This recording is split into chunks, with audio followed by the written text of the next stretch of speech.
Thank you. It's okay. You know, the best is for the neighbors. Are you there? Good, good. Yeah, it's the same in Europe. This becomes a reality moment. No big is against complete loss of faith. Yeah.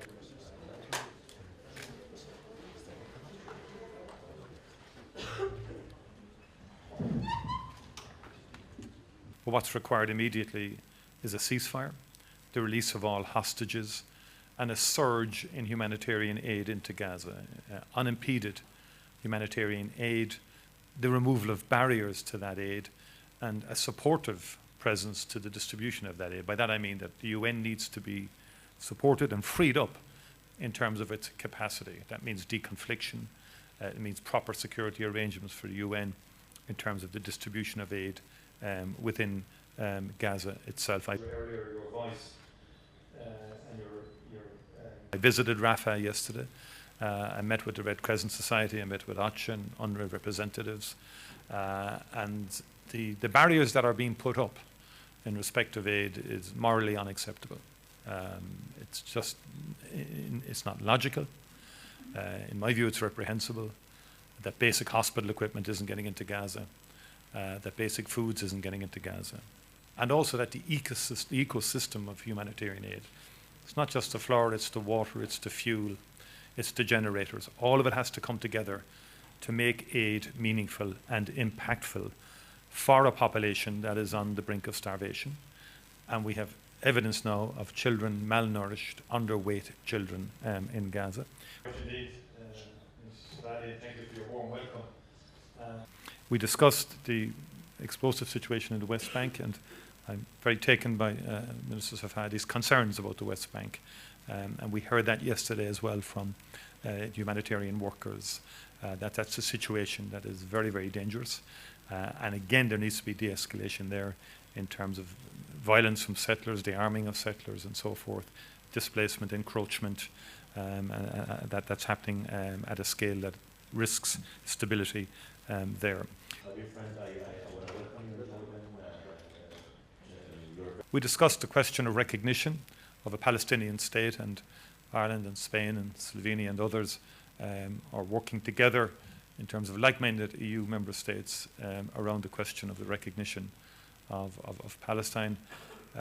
We were doing it in the context of the Arab Peace Initiative that Minister Safadi has been central to, along with the cessation of violence in Gaza.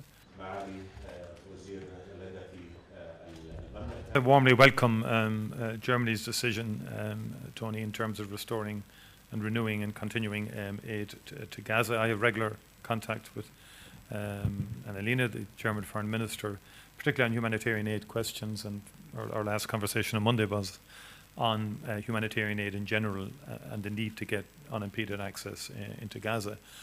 So I warmly welcome the decision. I've never doubted Germany's genuine commitment to the humanitarian question and the need to do better and to do more.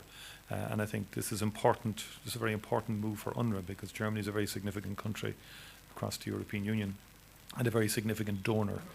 So we warmly welcome that, and I would ask that other countries now would speedily do likewise. And then نتفق نحن على ضرورة عمل كل ما هو ممكن لمنع إسرائيل من شن هجوم أرضي على رفح، أيضا اقتحام رفح. ذلك سيكون مجزرة جديدة تضاف إلى المجازر التي ارتكبتها قوات الاحتلال في غزة منذ بدء هذا العدوان. We all know what the solution is. That solution is the two-state solution.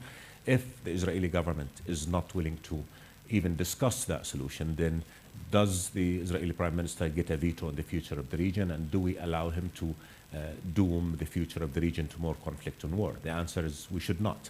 And therefore, what we're suggesting is implementing the two-state solution, starting from the end game, recognizing the Palestinian state, and here we recognize the tremendous position taken by Ireland and other European partners.